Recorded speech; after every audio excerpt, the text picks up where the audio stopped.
بسم اللہ الرحمن الرحیم۔ شالمار ریڈیو لاس اینجلس کی جانب سے آپ سب سننے والوں کو عصر الاسلام کا سلام۔ ہمارا پیارا وطن پاکستان آج خوف و ہراس کا ایک جہنم بنا ہوا ہے۔ بھوک، افلاس اور بے روزگاری تو تھی ہی، لیکن اب یہ آفت آئی ہے کہ لوگ اپنے گھروں میں قید ہو کے رہ گئے۔ مذہب کے یہ خون خار درندے قیام پاکستان کے پہلے دن سے پاکستان کے پیچھے ہاتھ دھو کے پڑے ہیں۔ جس دن محمد علی جناح نے اعلان کیا تھا کہ پاکستان میں تھیوکریسی نہیں ہوگی، ملا پرستی نہیں ہوگی، ملا کا قانون نہیں ہوگا، یہاں قرآن کے نظام کے اوپر حکومت قائم ہوگی۔ وہ قرآن جسے سب مسلمان مانتے ہیں، وہ قرآن جو مسلمانوں کے دلوں کی دھڑکن ہے، وہ قرآن جس کے اندر وہی آئین ہے جو نبی اکرم صلی اللہ علیہ وسلم نے دیا تھا، وہ قرآن جس میں کسی ملا کا ذکر نہیں، وہ قرآن جو کہتا ہے انتا مولانا، صرف اللہ کی ذات مولانا ہے۔ لیکن مذہب کے ان درندوں کو یہ بات قبول نہیں تھی۔ قرآن نے کہا عورت اور مرد برابر، وَلَقَدْ كَرَّمْنَا بَنِي آدم، ہر بنی آدم یکساں طور پر واجب التکریم ہے۔ لیکن ملا نے کہا نہیں، عورت گھر کی چار دیواری کے اندر قید رہنے کے لیے بنی ہے۔ قائد اعظم کی تقریریں اٹھا کے دیکھ لیں، 1000 دفعہ کہا کہ پاکستان میں قرآن کا نظام قائم ہوگا۔ ملا نے کہا نہیں، یہاں شریعت قائم ہوگی۔ شریعت جس کا نعرہ یہ لگاتے ہیں کتاب و سنت، کتاب و سنت۔ آپ کو معلوم ہے اس نعرے کی حقیقت کیا ہے؟ ہر وہ شے جو قرآن نے دی تھی، انہوں نے خود ساختہ حدیثوں کے ذریعے سے، جسے یہ سنت کہتے ہیں، اس کو ڈھانپ چھوڑا۔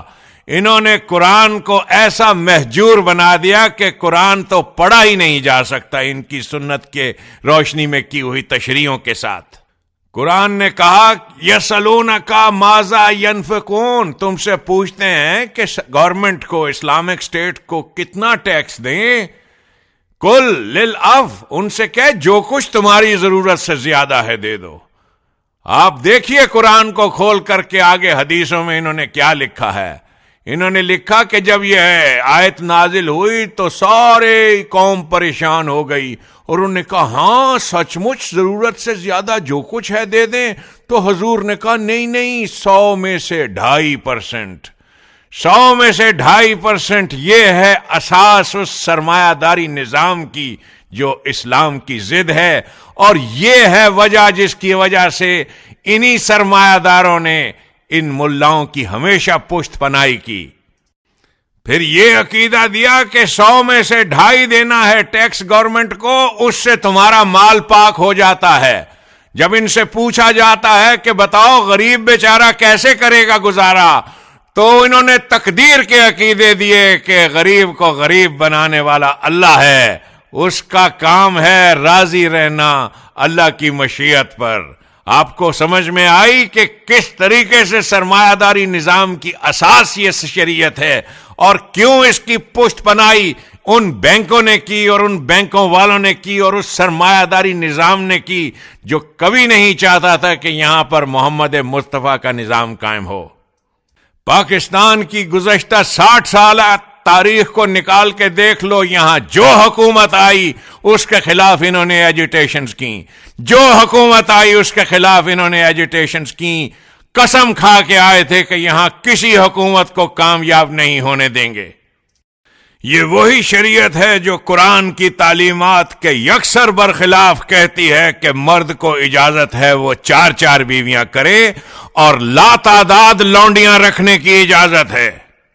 یہ وہی شریعت ہے جو کہتی ہے کہ مرد سے نہیں پوچھا جائے گا کہ اس نے اپنی بیوی کو کس بات پر مارا۔ یہ وہی شریعت ہے جو کہتی ہے نابالغ بچی کے ساتھ شادی جائز ہے، اور استغفر اللہ معاذ اللہ حدیثیں گھڑ کے پیش کرتی ہے نبی اکرم صلی اللہ علیہ وسلم کے بارے میں کہ انہوں نے خود ایسا کیا تھا۔ لعنت ہو ان کے وجود پر۔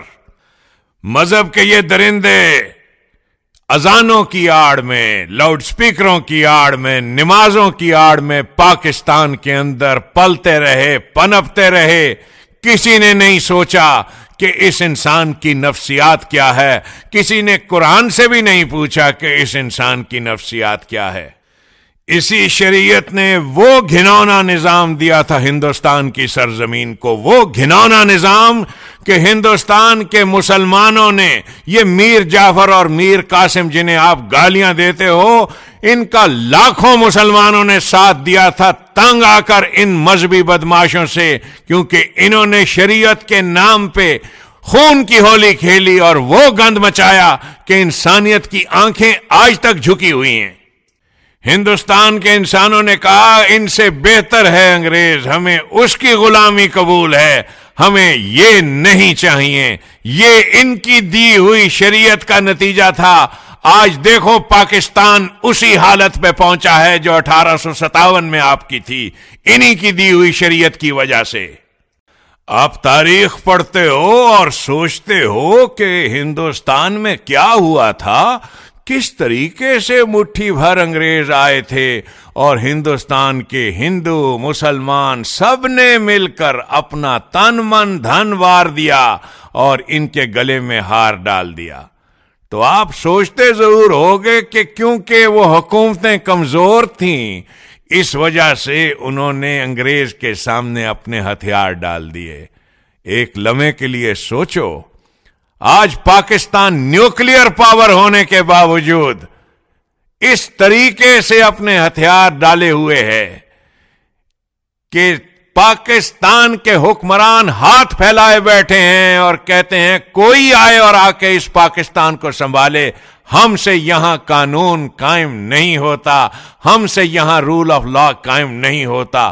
دیکھو پاکستان کی کیا حالت۔ ابھی تو کچھ نہیں ہوا، ابھی تو ابتدا ہے یہ۔ ابھی وہ وقت آئے گا کہ ساری قوم روئے گی اور اپنے دل کے داغ اپنے آنسوؤں سے دھوئے گی۔ ابھی تو کچھ نہیں ہوا، ابھی تو ابتدا ہے یہ۔ ابھی وہ وقت آئے گا کہ ساری قوم روئے گی اور اپنے دل کے داغ اپنے آنسوؤں سے دھوئے گی۔ وہ طاقتیں جو اس آگ اور خون کے کھیل کو پچھلے کئی سالوں سے بھڑکا رہی ہیں، ان کا صرف یہ ایک گول ہے، آؤ میں آپ کو بتاتا ہوں۔ ان کا گول یہ ہے کہ اسلام کے ساتھ پیار کرنے والا مسلمان، سوچنے والا مسلمان، سوچنے والا پاکستانی ہمیشہ ہمیشہ کے لیے اسلام سے اور قرآن سے بدظن ہو جائے، تاکہ جب ہم اس پاکستان کو ختم کریں تو دوبارہ یہ قوم کیا دنیا کی کسی جگہ پر مسلمان اسلام اور اسلام کا نام نہ لیں۔ یہ ہے مقصد ان کا۔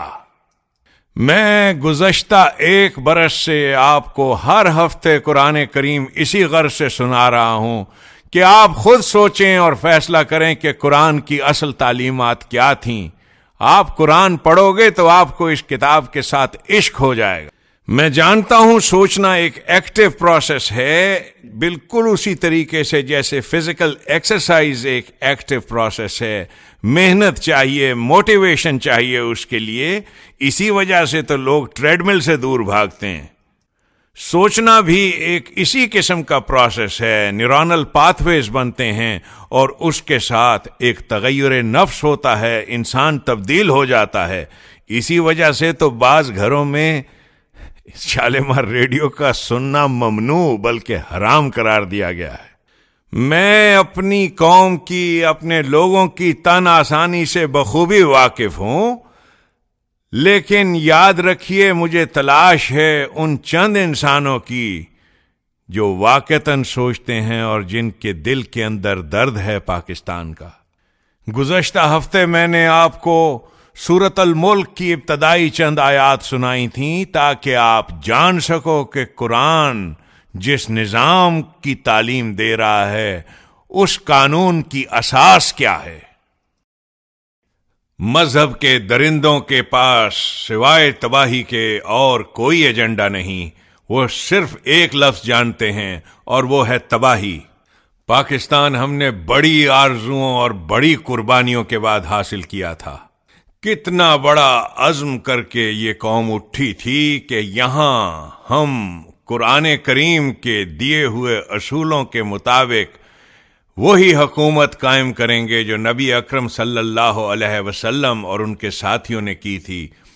قائد اعظم محمد علی جناح رحمۃ اللہ علیہ کی تقریریں پڑھ کے دیکھیے، سن کے دیکھیے، بار بار ایک ہی لفظ سنائی دے گا کہ ہمارے پاس اللہ کی کتاب موجود ہے، ہمارے پاس سب کچھ ہے، ہمارے پاس آئین ہے، ہمارے پاس دستور ہے، ہمارے پاس وہ کتاب عظیم ہے جس سے دنیا نے روشنی پائی ہے۔ ہم ایک ایسی فلاحی مملکت قائم کرنے والے ہیں کہ دنیا دیکھے گی کہ اس جیسی کوئی نہیں۔ تبارک الذی بیدہ الملک وہو علی کل شیء قدیر، وہ خدا جس کا قانون سارے عالم میں جاری و ساری ہے، وہ خدا ذمہ داری لیتا ہے، گارنٹی دیتا ہے تبارک رحمتوں اور برکتوں کی، بشرطے کہ تم ایک مملکت ایسی قائم کرو جو اس کے قانون کے مطابق رزق کی تقسیم کرے۔ Guarantor of all blessings of life, liberty and pursuits of happiness is He who keeps the entire universe under the control of His law. یہ ہوگا تبارک کا ترجمہ۔ یہ ہے قرآن کا خدا، برکتوں والا خدا، رحمتوں والا خدا، جو جانتا ہے کہ انسانوں کو زندگی ایک چانس ملتی ہے۔ زندگی صرف ایک موقع ہے جس میں انسان کو یہ اپرچونٹی ملتی ہے کہ وہ اپنی ذات کی نشو و نما کرے، اپنی ذات کی تکمیل کرے، اپنے پوٹینشلز کو ڈیولپ کرے، to live life to the fullest. وہ انسان جو اس زندگی میں اپنے پوٹینشلز کو ڈیولپ نہیں کر پاتے اس لیے کہ ان کے پاس ریسورسز نہیں ہیں، قرآن ان کو خاسرین کہتا ہے، نقصان اٹھانے والے، وہ جو گھاٹے میں رہے۔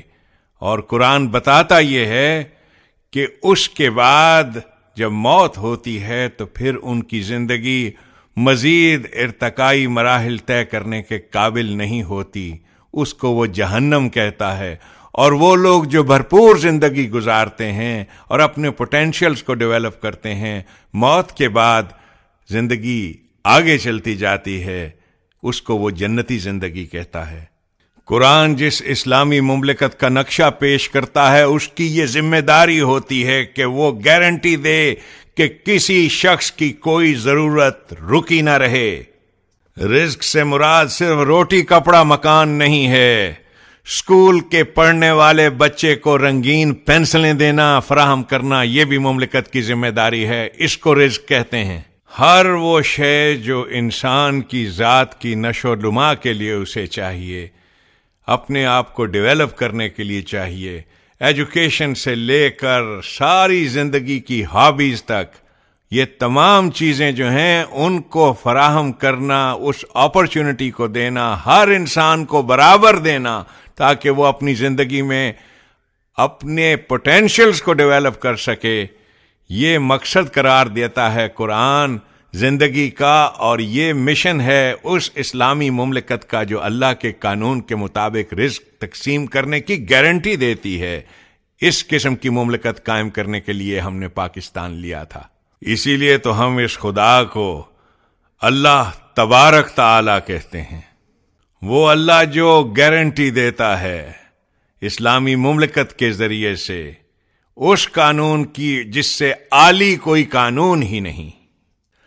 الذی خلق الموت والحیات لیبلوکم ایکم احسن عملا، اللہ وہ ہے جس نے موت اور حیات کے پیمانے مقرر کر دیے ہیں تاکہ تم خود اپنے آپ کو ٹیسٹ دے سکو کہ کون پاس ہوا ہے اور کون فیل ہوا ہے، اچیومنٹس کے بیسس پر کس نے احسن ترین اچیومنٹس کی ہیں۔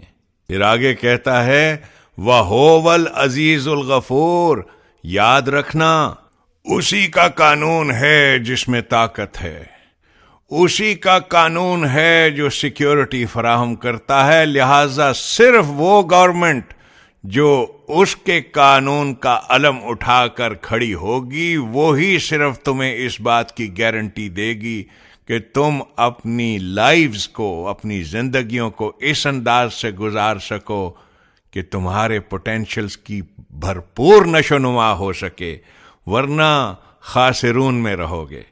زندگی سب کے لیے ایکول اپرچونٹی کا پیغام ہونی چاہیے، اس لیے کہ زندگی تو صرف ایک ہی بار ملتی ہے۔ قرآن جس دور میں آیا اس دور میں بھی آج کی طرح انسان اس ایکول اپرچونٹی کے لیے تڑپ رہا تھا۔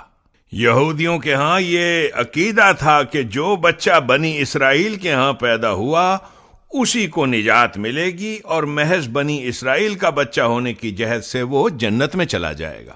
لو جی، پیدا ہوتے ہی مذہب کے نام پہ اختیار و ارادہ سلب کر لیا۔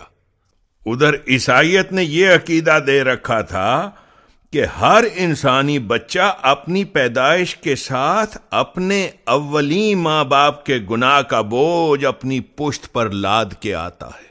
اس کا کوئی عمل اس کے اس بوجھ کو اتار نہیں سکتا سوائے اس کے کہ وہ حضرت مسیح کے کفارے پر ایمان لائے۔ یعنی پیدا ہونے کے ساتھ ہی جیسے ہاتھ، ناک، کان، منہ اللہ تعالیٰ کی طرف سے ملتے ہیں، اسی طرح سے گناہ کا ایک پٹارا بھی اس کی پیٹھ پہ پیدائش کے اعتبار سے پیدائش کے دن ہی لاد دیا گیا ہے۔ جو مرضی کر لے پر یہ پٹارا اس کی پیٹھ پہ لدا رہے گا۔ ہمارے ہندوستان میں یہ ہندو مت کے ہاں بھی بالکل یہی کچھ ہے۔ انہوں نے تو انسانوں کو 4 ورنوں میں تقسیم کر دیا ہے۔ جس گھر میں جس ورن میں کوئی بچہ پیدا ہوا اسی ورن کی خصوصیت اس کے اندر آ گئیں۔ برہمنوں کے ہاں پیدا ہوا تو پوچھو ہی نہیں، بے تاج بادشاہ۔ کشتریوں کے ہاں پیدا ہوا تو حکومت اس کے ہاتھ میں۔ ویش کے ہاں پیدا ہوا ساری کاروباری دنیا، اس کی کیپٹلزم اور سوداگری اس کے ہاتھ میں۔ اور اگر شودروں کے ہاں پیدا ہوا تو پھر وہ سب کا خدمت گزار۔ جس گھر میں پیدا ہو گیا اپنے جنم کو بدل ہی نہیں سکتا، اسے وہی کچھ رہنا ہے۔ غور کیجئے، یہ آج کے جتنے بھی مذہب ہیں یہ نزول قرآن کے زمانے میں بھی ایسے ہی موجود تھے۔ قرآن نے آ کے انہی مذاہب کو چیلنج کیا۔ اس نے کہا کہ انسان کی عزت و تکریم کو سلب کرنے والے یہ مذہب خدا کے ہو ہی نہیں سکتے۔ جو میں نے آپ کو ایک بار پہلے بھی سنائی تھی آیت، نبی اکرم صلی اللہ علیہ وسلم کے متعلق سورہ اعراف میں کہا گیا ہے کہ یہ ان تمام زنجیروں کو توڑ دے گا جو انسانیت کو پہنائی گئی ہیں۔ یہ ان تمام سلوں کو، ان تمام بھاری پتھروں کو توڑ دے گا جو آدمیت کے سر پر برف کے تودوں کی طرح لاد دی گئی ہیں۔ یہ انسانیت کو آزاد کرے گا، زنجیروں کو توڑے گا۔ قرآن نے اعلان کیا وَلَقَدْ كَرَّمْنَا بَنِي آدم، انسان کا ہر بچہ یکساں طور پر واجب التکریم ہے۔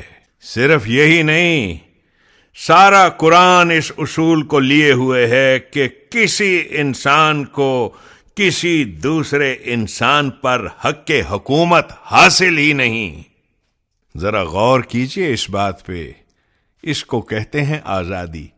نظم و ضبط چلانے کے لیے خدا کی کتاب میں جو اصول اور قوانین دیے گئے ہیں صرف انہیں ہر ایک پہ یکساں طور پر نافذ کیا جائے گا۔ یہ ہے جسے رول آف لا کہتے ہیں۔ قرآن آیا اور اس نے شخصیتوں کی حکومت ختم کرنے کا اعلان کیا اور انسانیت کو رول آف لا کا تصور دیا۔ قانون بھی کیسا؟ لا اکراہ فی الدین، اس میں کسی قسم کا کوئی جبر نہیں۔ جس کا جی چاہے اس قانون کو مانے، جس کا جی چاہے اس قانون سے انکار کرے۔ یہ محض باتیں نہیں ہیں، آج تاریخ کی کتاب میں وہ خط موجود ہے جو عمر فاروق نے ایجپٹ کے گورنر عمر ابن العاص کو لکھا تھا۔ انہوں نے لکھا تھا، اس کی کسی کوتاہی پہ اس کی خوب خبر لی اور ساتھ لکھا، تم کون ہوتے ہو انسانوں کو غلام بنانے والے؟ ان کی ماں نے تو انہیں آزاد جنا تھا۔ ذرا اس لفظ پہ غور کیجئے، ان کی ماں نے انہیں آزاد جنا تھا۔ قرآن نے انسانوں کو جو آزادی عطا کی تو وہ آزادی تھی اس فکری غلامی کی، اس عقل کی غلامی کی جو مذہب کے ان درندوں نے انسانوں پر اپنی شریعت کے نام پر تھوپ رکھی تھی۔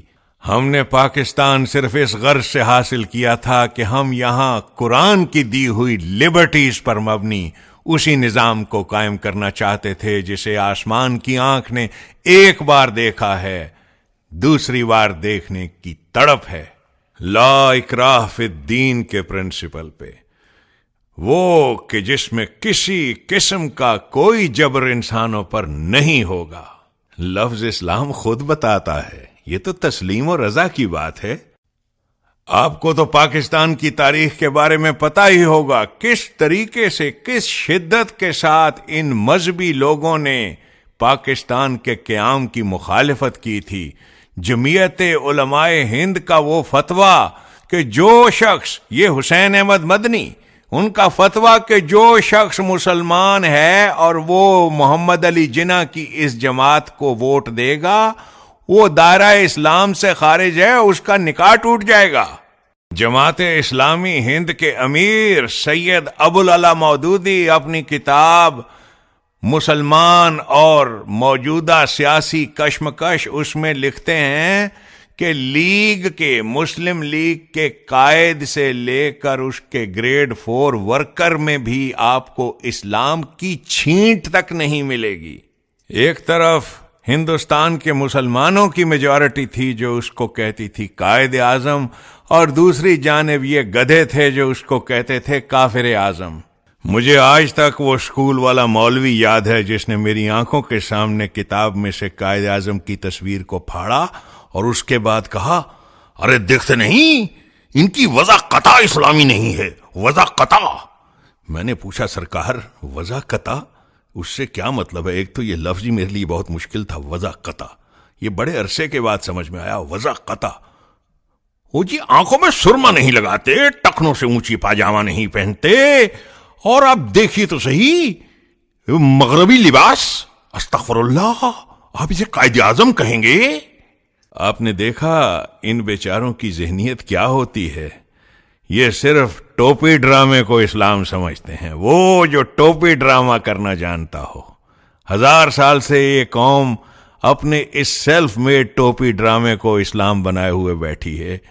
وہ جو حقیقت میں قرآن کریم کے نظام کو قائم کرنے کی بات کرتا ہے اسے کہتے ہیں وضع قطع۔ ہائے ہائے ہائے ہائے ہائے، یہ لفظ ان کے اوپر کتنا سجتا ہے اور کس طریقے سے ادا کرتے ہیں۔ وضع قطع اسلامی نہیں ہے، دیکھیے وضع قطع۔ ارسل بھائی اور خالد اور لیاقت، یہ آپ کا جو ریڈیو ہے شالمار، یہ ایک تفریحی پروگرام ہے، اور تفریح کے لیے ہمیں دور جانے کی ضرورت ہی نہیں پڑتی، ہمارے ارد گرد سارا سال سینٹا کلاز پھرتے رہتے ہیں۔ عزیزان من، قرآن کریم کی ساری تعلیم کا فوکس اس بات پہ ہے کہ اس نظام کو انسان قائم کریں تو پھر سے وہ اس جنت کو حاصل کر لیں گے جس جنت سے یہ نکلے تھے، وہ جنت جس میں رغدن ہے سو شیتما، جہاں سے جس کا جی چاہے کھائے، اسی قسم کی جنت میں آدم پھر واپس آ سکتا ہے، بشرطے کہ وہ رب کے قانون کے مطابق رزق کی تقسیم کرے، اس کے نظام کو قائم کرے۔ قرآن کا ساری تعلیم، یعنی جہاں سے شروع ہو رہا ہے رب العالمین سے شروع ہوتا ہے، رب الناس پہ ختم ہوتا ہے، ساری تعلیم انہی دلائل کے اوپر مبنی ہے کہ یہ طریقے ہیں اس نظام کو قائم کرنے کے، یہ بیسس ہے، یہ لیگل لاجیکل بیسس ہے اس نظام کو قائم کرنے کا۔ آج جو میں آپ کو سورۃ الملک سنا رہا ہوں، آگے سنیں۔ الذی خلق سبع سماوات طباقا، اللہ وہ ہے جس نے بے شمار آسمان بنائے ہیں، طباقاً ایک دوسرے کے ساتھ ریلیٹڈ، انٹر ڈیپینڈنٹ۔ آگے ہے ما تری فی خلق الرحمن من تفاوت، کہیں دیکھتے ہو ڈسکریمنیشن اللہ کے اس قانون میں؟ کہیں دیکھتے ہو ڈسکریمنیشن؟ فرجع البصر ہل تری من فطور، جہاں جہاں تیری نگاہ دوڑتی ہے نگاہ دوڑا لے۔ او انسان، کہیں دیکھتا ہے اللہ کے قانون میں ڈسکریمنیشن؟ ثم ارجع البصر کرتین ینقلب ایک بار پھر اپنی نگاہ کو اٹھا کر دیکھ، تیری نگاہ واپس لوٹ کے آئے گی. ینقلب الیک البصر خاسئا وہو حسیر، تیری نگاہ واپس پلٹ کے آئے گی ناکام و نامراد، خاسر و نامراد. تیری نظر تھک جائے گی. جہاں جہاں پہ نگاہ ڈالنا چاہتا ہے دیکھ، ہمارے قانون میں کہیں ڈسکریمنیشن نہیں، سب کے لیے یہ قانون برابر ہے. کیا بات ہے صاحب، سمجھانے کا انداز دیکھیں. اب آگے دیکھیں کہ کیا عظیم الشان بات ہو رہی ہے. وَلَقَدْ زَيَّنَّا السَّمَاءَ الدُّنْيَا بِمَصَابِيحَا وَجَعَلْنَاهَا رُجُومًا لِلشَّيَاطِينِ. آپ نے غور کیا یہ ابھی کیا لفظ قرآن نے ادا کیا ہے؟ سماء دنیا. یہ دنیا کے معنی وہ دنیا نہیں ہے جو ہم اور آپ بولتے ہیں. عربی زبان میں دنیا کہتے ہیں اس چیز کو جو قریب ترین ہو آپ کے، وہ چیز جو آپ کی امیڈیٹ ویسینٹی میں ہو، اس کے لیے الدنیا لفظ استعمال کرتا ہے قرآن. اس کے مقابلے میں دور دراز جو چیز ہو، جو امیڈیٹلی نہ ہو بلکہ بعد میں ہو، اس کے لیے وہ الآخرہ لفظ استعمال کرتا ہے. اب اس لفظ پہ غور کیجئے، سماء دنیا. یہ آج سے 1400 سال پہلے یہ بات کہ اس آسمان کے علاوہ اور آسمان بھی ہیں، یہ کون کہہ سکتا ہے؟ وہ کہہ رہا ہے ہمارے قانون سے یہ جو تمہیں اپنی ایٹماسفیئر کے اوپر نظر آتے ہیں کانسٹلیشنز بمصابیحا، یہ کرے جو ہیں جنہیں ارینج کیا ہے ہم نے اس خوبصورتی کے ساتھ. رجوماً للشیاطین، رجوم رجم یہ کہتے ہیں اندھیرے میں تکے مارنا، تیر چلانا. وہ کہہ رہا ہے وَلَقَدْ زَيَّنَّا السَّمَاءَ الدُّنْيَا بِمَصَابِيحَا، یہ جو تم آسمان پہ گروپس آف سٹارز اور پلانٹس کو دیکھتے ہو جن کو کانسٹلیشنز کہتے ہیں، ان کو عربی میں مصابیح کہتے ہیں، یہ پلورل گروپس آف سٹارز. 1400 سال پہلے قرآن یہ بتا رہا ہے کہ یہ بڑے بڑے کرے ہیں، ان کو یہ شیطان دنیا کے جو ہیں وہ استعمال کرتے ہیں ہاروسکوپس بنانے کے لیے، پریڈکشنز کرنے کے لیے. رجومن تکے مارتے ہیں، یہ اسی سے ذائچے بناتے ہیں، اسی سے مہورت نکالتے ہیں کہ فلاں ستارہ اب فلاں اس کے اندر چلا گیا ہے، لہذا یہ اب ہو سکتا ہے اور وہ ہو سکتا ہے. آپ دیکھیے یہ جو ہمارے ہاں نجومی ہوتا ہے یہ کیا کرتا ہے؟ رجومن، لگ گیا تو تیر، نہ لگا تو تکا. کہہ دیا کہ جی ہم نے تو پہلے ہی کہا تھا کہ لڑکی ہوگی. قرآن نے اور جگہوں پہ بھی کہا ہے انہی ستاروں کے بارے میں، سخر لکم، ان کو ہم نے تمہارے تابع تسخیر بنا دیا ہے، تم ان کی تسخیر کرو گے، یہ تمہارے تابع ہیں. سخر لکم ما فی السماوات و ما فی الارض جمیعا منہ. یہ ہے مقام آدمیت، یہ ہے مقام انسانیت کہ اس کے سامنے تمام ملائکہ، کائنات کی تمام قوتیں، فطرت کی ساری طاقتیں اس کے سامنے جھکی ہوئی ہیں. یہ ہے قرآن کی تعلیم. قرآن نے یہ کہا، لیکن ہماری مذہبی پیشوائیت نے کہا کہ ہماری اور آپ کی، سارے انسانوں کی جو تقدیر ہے نا وہ ستاروں کے ساتھ بندھی ہوئی ہوتی ہے. پاکستان پہ آپ جائیے، کسی زمانے میں وہ لکھا ہوتا تھا نجومی ایم اقبال، جوتشی ایم اقبال. یہ وہ فٹ پاتھ پہ بیٹھنے والا وہ جو طوطے کے ساتھ فال نکال رہا ہے اس کی بات نہیں کر رہا. یہ بڑے بڑے مقامات کے مالک لوگ ہیں، ملٹی ملینئرز ہیں امریکہ میں یہ لوگ.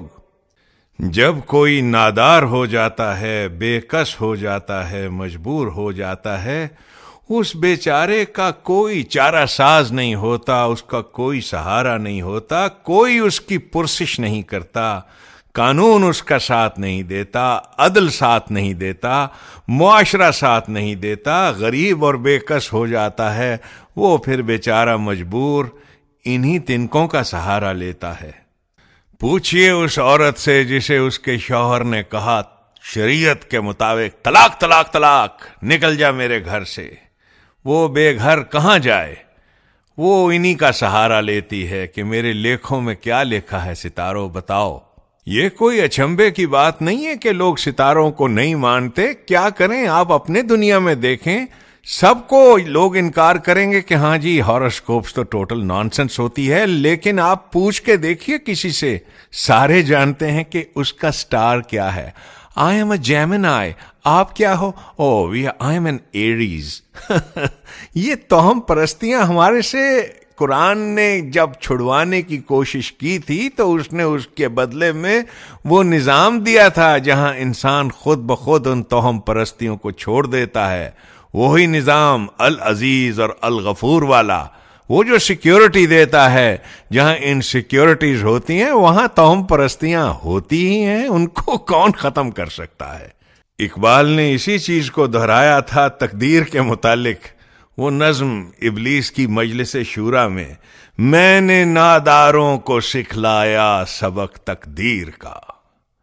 میں نے ناداروں کو سکھلایا سبق تقدیر کا. میں نے منعم کو دیا سرمایہ داری کا جنوں. قرآن نے کہا رجوماً للشیاطین، یہ شیطان تکے مارتے ہیں. رجوماً تکے مارتے ہیں. اور آپ دیکھیے یہ اس دور میں 1400 سال پہلے قرآن یہ تعلیم دے رہا ہے جہاں انسان باقاعدہ ستاروں کی پوجا کرتے تھے. یہ اس دور کی بات ہے. ساری دنیا کے اندر یہ توہم پرستیاں اور ستارہ پرستیاں موجود تھیں. قرآن تو حضرت ابراہیم علیہ السلام کا قصہ سناتا ہے کہ ان کی قوم جو تھی یہ ستارہ پرست تھے، ستاروں کو خدا مانتی تھی، ان کی پرستش کرتی تھی. اور پرستش کرنا اور کیا ہوتا ہے؟ یہ عقیدے رکھنا کہ ستاروں کے ساتھ قسمتیں وابستہ ہوتی ہیں. اب تو پاکستان میں ایک کتاب بھی چھپتی ہے، علم نجوم خاص اسلامی ایڈیشن. سنیے صاحب سنیے. ہمارے دور میں اقبال جو قرآن کی طرف دعوت دیتا تھا اور شرف انسانیت کا سب سے بڑا مبلغ تھا، اس نے سینہ ٹھوک کے اعلان کیا آدمیت احترام آدمی، آدمیت احترام آدمی، برطرز گردوں مقام آدمی. پھر انہی نجومیوں کے بارے میں اس نے کہا تیرے مقام کو انجم شناس کیا جانے کہ خاک زندہ ہے تو تابع ستارہ نہیں. آہا ہا ہا، خاک زندہ، وہ جس کے پاس چوائس ہے، جو چاہے کرے. قرآن نے جس خدا سے تعارف کرایا ہے وہ اپنے بارے میں تو کہتا ہے یفعل ما یشاء، وہ اپنے قانون کے مطابق جو چاہتا ہے کرتا ہے. قادر مطلق ہے، اس کی مشیت لامحدود اختیارات پر مبنی ہے، جو چاہتا ہے کرتا ہے. یہ ہے ما یشاء. لیکن جب انسانوں کی دنیا کی طرف آتا ہے تو وہی خدا، یہ دیکھیے وہی مادہ ہے، وہی لفظ ہے، اعملوا ما شئتم. تم انسان اپنی دنیا میں جو چاہے کرو، ہم دخل نہیں دیں گے. یہ لفظ دیکھیے اعملوا ما شئتم، تم صاحب اختیار ہو، جو چاہے کرو، نتیجے تمہیں بھگتنے ہوں گے لیکن چوائس ہے تمہارے پاس. تیرے مقام کو انجم شناس کیا جانے کہ خاک زندہ ہے تو تابع ستارہ نہیں. خاک زندہ اعملوا ما شئتم، چوائس والی مخلوق. یہ شرف آدمیت ہے. ستارہ کیا میری تقدیر کی خبر دے گا؟ وہ خود فراخی افلاک میں ہے خار و زبوں. پھر اقبال کا ایک اور شعر، ابس ہے شکوائے تقدیر یزداں، تو خود تقدیر یزداں کیوں نہیں ہے؟ یہ ہے شرف آدمیت جس سے قرآن نے انسان کو متعارف کرایا. آپ کو معلوم ہے کہ منبر و محراب سے جو مذہب پیش کیا جاتا ہے، یہ جو شیطانی مذہب ہے جس کو یہ اسلام کہہ کے پیش کرتے ہیں، وہ عقیدہ تقدیر کو جزو ایمان قرار دیتے ہیں. تقدیر کے معنی یہ ہیں کہ کسی ظلم کے خلاف، کسی استبداد کے خلاف، کسی جبر کے خلاف لب کشائی نہیں ہوگی، کوئی حق مانگ ہی نہیں سکے گا. آپ دیکھتے ہو کہ ان شریعت والوں نے کس قسم کے جال بچھائے ہوتے ہیں. حکمرانوں کے ڈکٹیٹروں کے جبر کے خلاف تو پھر بھی کوئی ایجیٹیشن کر لیتا ہے، کوئی آہ و فغاں ہوتی ہے، کوئی بھی بات تو ہوتی ہے، مگر شریعت کے راستے سے جو آپ کو جبر ملتا ہے اس کے خلاف ایک لفظ بھی نہیں کہا جا سکتا۔ یہ ہوتی ہے ان ظالموں کی طاقت، اسی شریعت میں تقدیر کا حصہ ہوتا ہے۔ یہاں یہ تعلیم دی جاتی ہے کہ رزق جو ہے وہ تو خدا نے اپنے ہاتھ میں رکھا ہوا ہے، جسے چاہتا ہے دیتا ہے، جسے چاہتا ہے نہیں دیتا۔ ملوکیت کے استبداد کے خلاف لب کشائی نہیں کی جا سکتی، خدا جسے چاہتا ہے حکومت دیتا ہے۔ سمجھ میں آئی بات کہ یہ کیا چکر ہے، کیوں یہ قالین بچھا بچھا کے دیتے ہیں سرکار والے ان کو؟ سرکار، گورنمنٹ اور سرمے والی سرکار کا بڑا گہرا تعلق ہے۔ قرآن بتاتا ہے کہ شیطانی نظام انہی 3 سرکاروں کے گٹھ جوڑ سے پیدا ہوتا ہے۔ ایک تو فرعون کی سرکار جو جبر اور استبداد کی علامت ہے، جسے آپ حکومت کہتے ہو۔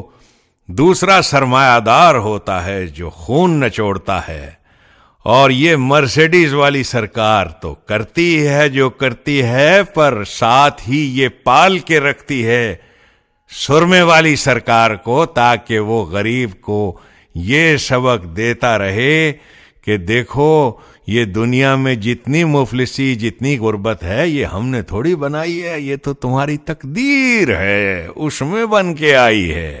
یہ وہی تقدیر ہے جس کے اصول پر اس لڑکی بیچاری کا نکاح ہوتا ہے۔ کیا ہے جی، عرشاں تے لکھیا ہوندا ہے رشتہ، کوئی پوچھیدہ تھوڑا ہے۔ یہ تقدیر، یہ سنجوگ کا لکھا ہوا ہے، یہ رشتہ ہو کے رہے گا، یہ اس کی قسمت میں ہے۔ یہ ہر روز ہماری بچیوں کے آنسوؤں میں یہ بات آتی ہے، میری قسمت دا لکھیا ہویا میری چولی چ پے گیا۔ یہ تعلیم دی جاتی ہے پہلے دن سے۔ یہ روتی ہے، روتی رہے، او جی عرشوں پہ بندھا ہوا ہے سنجوگ، قسمت کا لکھا، جھولی آ پڑا، کوئی کچھ نہیں کر سکتا، مظلوم کی داد کی کوئی سبیل نہیں۔ یہ روتی ہوئی لڑکی جب باپ کے دروازے پہ آ جاتی ہے، اس لیے کہ اس کے شوہر نے کہہ دیا طلاق طلاق طلاق، تو وہ دروازے کے اندر قدم نہیں رکھنے دیتا، کہتا ہے بیٹی اس گھر سے جو ڈولا گیا تھا اب تو تیرا جنازہ ہی آ سکے گا، تیرا اس گھر میں داخلہ اب حکم خدا کے خلاف ہے، خاوند مجازی خدا ہے۔ آپ دیکھتے ہیں کہ ملوکیت کا استبداد جو شریعت کی طرف سے داخل ہوتا ہے وہ کیا کیا گل کھلاتا ہے۔ یہ ہوتا ہے مذہب کا شکنجہ، اور قرآن کہتا ہے وَمَا هُمْ بِخَارِجِينَ مِنَ النَّارِ، یہ جہنم میں ہیں، جہنم سے نکل ہی نہیں سکتے۔ رجوماً للشیاطین، اور کہا ہے ان شیطانوں کے لیے اس نے جنہوں نے یہ نظام قائم رکھا ہے کہ کیا ہوتا ہے اس نظام سے، انسانوں کی امنگوں اور آرزوؤں کی کھیتیاں جھلس کے رہ جاتی ہیں۔ وَأَعْتَدْنَا لَهُمْ عَذَابَ السَّعِيرِ، یہ وہ آگ ہے جو ایسے اپنے لپیٹے میں لیتی ہے، عذاب السعیر، ان کی پوٹینشلز کی کونپلیں کھل ہی نہیں پاتی۔ یہ ہے عزیزان من تصویر ہمارے پیارے پاکستان کی جو جہنم بنا دیا گیا مذہب کے نام پر۔ کیوں؟ آگے کہا قرآن نے وَلِلَّذِينَ كَفَرُوا بِرَبِّهِمْ عَذَابُ جَهَنَّمَ وَبِئْسَ الْمَصِيرُ۔ کیا الفاظ ہیں! وہ قومیں جو رب کا نظام قائم کرنے سے انکار کرتی ہیں، رب کا نظام قائم نہیں کرتی، وہ اس دنیا میں جہنم کا عذاب دیکھتی ہیں۔ اور آگے لفظ ہے وَبِئْسَ الْمَصِيرُ، موت ان کی زندگی کا، ان کے ہاں جو مرتا ہے بس موت اس کی زندگی کا لاسٹ سٹاپ ہوتی ہے، اس کے بعد اس کی مزید نشو و نما نہیں ہوتی۔ کتنا بد نصیب ہے وہ انسان جسے زندگی ملے اور پھر اس زندگی میں وہ اپنی صلاحیتوں کی نشو و نما نہ کر سکے، جس کی صلاحیتوں کی ساری کھیتیاں جھلس کے رہ جائیں۔ وَبِئْسَ الْمَصِيرُ، موت اس کی لائف کا لاسٹ سٹاپ بن جاتی ہے، اس کے بعد پھر اس کی گروتھ نہیں ہوتی. اذا القوا فیہا سمعوا لہا شہیقا وہی طفور. آگ بھڑکتی ہے اور اس میں جب یہ گرائے جاتے ہیں تو چیخیں مارتے ہیں. یہ ہے پاکستان کی روزانہ کی تصویر عزیزان من، یہ کہیں اور کسی جگہ کی بات نہیں. ذلت و خواری کا عذاب، محتاجی کا عذاب، بھوک کا عذاب، مسکینی کا عذاب، ماتحتی کا عذاب، یہ جتنے عذاب ہیں یہ سارے کے سارے جہنم کے ہیں. اس میں بسنے والے ایک دوسرے کے ساتھ اس شدت سے نفرت کرتے ہیں، یہ ان کی نفرتوں کی جلائی ہوئی آگ ہے جس سے یہ جہنم پھٹا پڑ رہا ہے. تکاد تمیز من الغیظ کلما القی فیہا فوج سالہم خزنتہا الم یاتکم نذیر. نفرتوں کی اس آگ سے پھٹتا ہوا جہنم، اس میں داخل ہونے والی فوج در فوج نوع انسانی سے پوچھتا ہے کہ کیا تمہارے پاس کوئی بتانے والا نہیں آیا کہ یہ طریقہ نہ اختیار کرو، انسانوں میں ڈسکریمنیشن نہ کرو، رزق کی تقسیم برابر کرو، سب کے لیے کھانے کو بہت ہے. کیا کوئی یہ بتانے والا نہیں آیا تھا؟ وہ جواب دیتے ہیں ہاں آیا تھا. فَكَذَّبْنَا اس لفظ کے معنی ہے ہم نے زبان سے تو اقرار کیا تھا کہ ہم اس نظام کے ماننے والے ہیں، منہ سے لا الہ الا اللہ کہتے رہے، لیکن لا الہ کے نظام کی بجائے ماشاء اللہ لگاتے رہے. فَكَذَّبْنَا وَقُلْنَا مَا نَزَّلَ اللَّهُ مِنْ شَيْءٍ. عقیدہ یہ ہے اس قوم کا کہ آسمان سے کوئی کتاب شتاب نہیں آئی، یہ تو ایسے مذہبی صحیفے ہیں، لوگ پڑھتے ہیں پوجا پاٹ کے لیے. یہ کوئی اللہ تعالیٰ کی طرف سے جو آپ کہتے پھرتے ہو یہ ایسی بات نہیں ہے. ان انتم الا فی ضلال کبیر.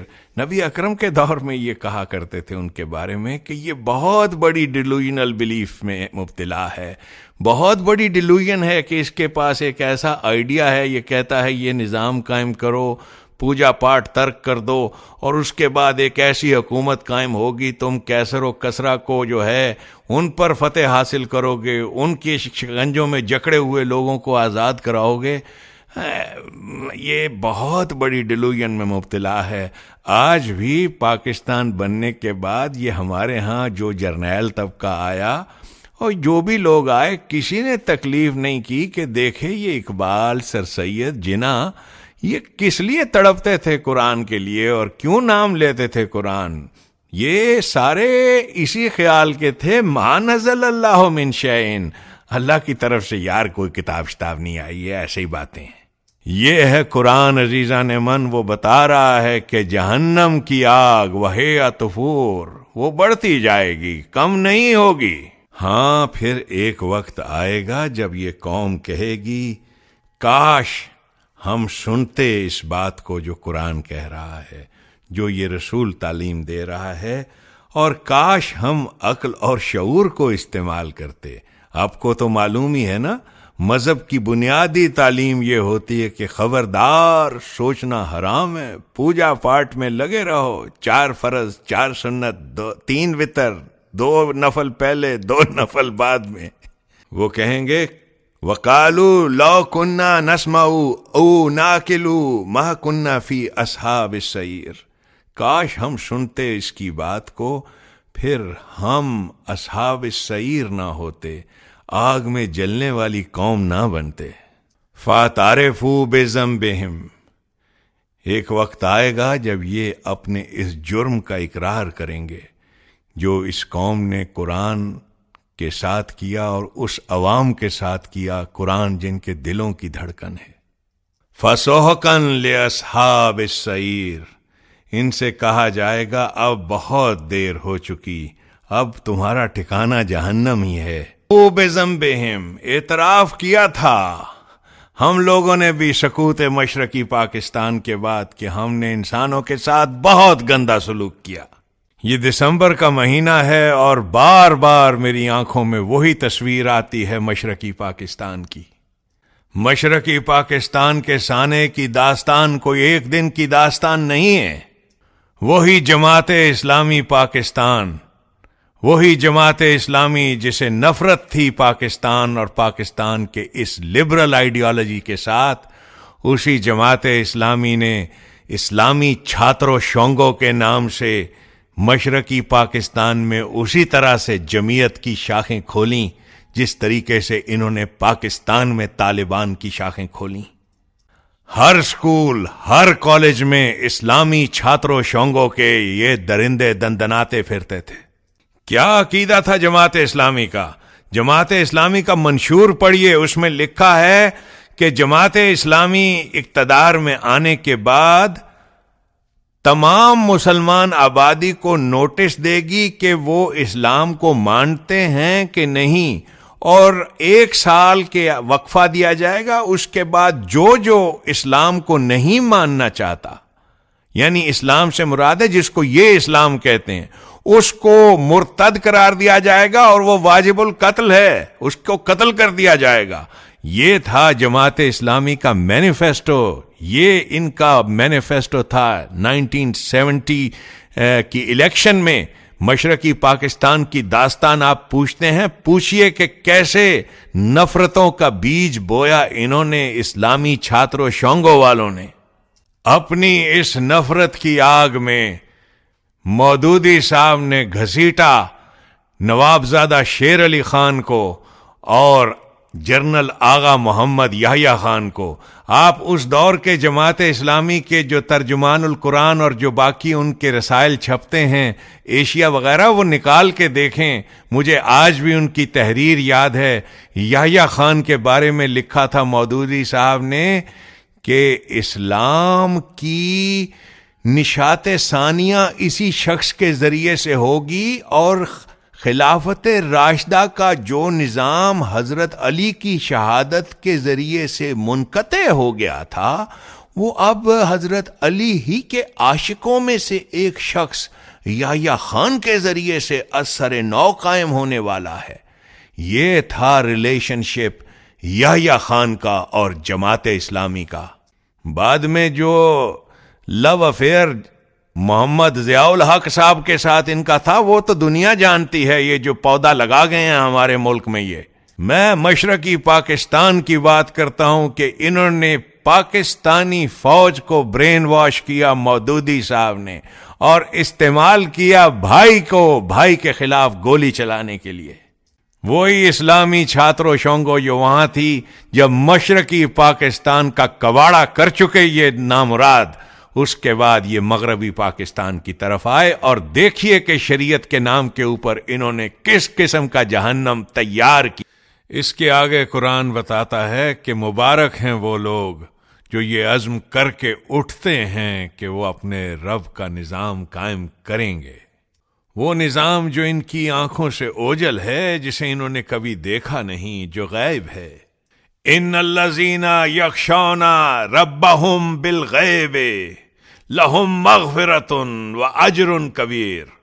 وہ لوگ جو اپنی دل کی سنسیریٹی کے ساتھ، پورے خلوص دل کے ساتھ اٹھتے ہیں کہ وہ اپنے رب کا نظام قائم کریں گے، وہ نظام جو انہوں نے ابھی دیکھا نہیں. لہم مغفرۃ، اللہ کہہ رہا ہے میں گارنٹی دیتا ہوں ان کی حفاظت کی، میں گارنٹی دیتا ہوں میں ان کی شیلڈ بن جاؤں گا. تم اٹھو تو صحیح اس نظام کو قائم کرنے کے لیے.